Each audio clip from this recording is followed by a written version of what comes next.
Congress BRS నిర్వాకం వల్లే రాష్ట్రం అప్పుల కుప్పగా మారి అభివృద్ధికి ఆమడ దూరమైందని కేంద్ర మంత్రి కిషన్ రెడ్డి విమర్శించారు.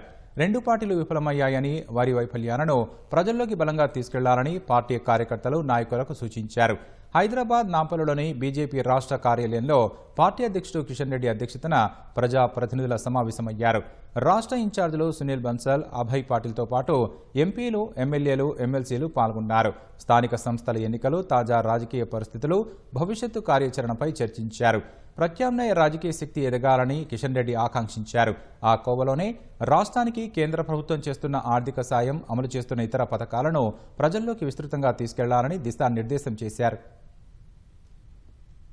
ఈరోజు తెలంగాణ ప్రభుత్వాన్ని విశ్వాసం లేదు, ఒక్క రూపాయి అప్పు పుట్టడం లేదంటే ఎవరి పాపం అని అడుగుతా ఉన్నాం. మీ రెండు పార్టీల పాపం కాదా?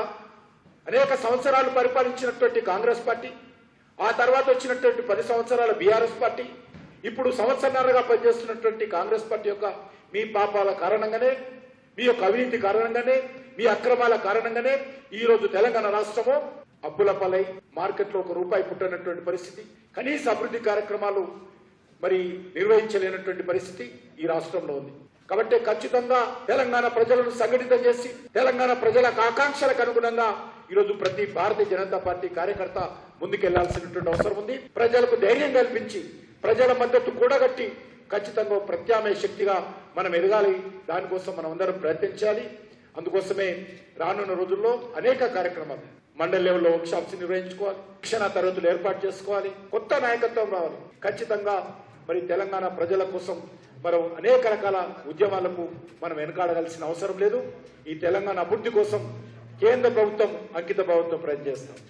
లేకపోతే జాతీయ రహదారుల విషయంలో కావచ్చు, రైల్వేల విషయంలో కావచ్చు, హెల్త్ విషయంలో కావచ్చు, ఎడ్యుకేషన్ విషయంలో కావచ్చు, అన్ని రంగాలలో కూడా ఈరోజు నరేంద్ర మోడీ గారి ప్రభుత్వము చిత్తశుద్ధితో తెలంగాణ అభివృద్ధి కోసం పనిచేస్తాం. ఈ యొక్క తెలంగాణ రాష్ట్రంలో నరేంద్ర మోడీ గారి ప్రభుత్వం చేపడుతున్నటువంటి అనేక కార్యక్రమాలను ప్రజల మధ్యకు తీసుకెళ్లాలి.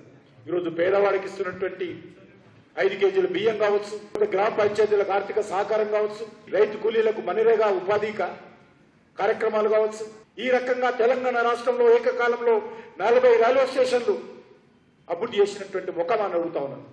కాబట్టి ఈ విషయంలో మనము విశ్వాసంతో ముందుకెళ్ళాలి.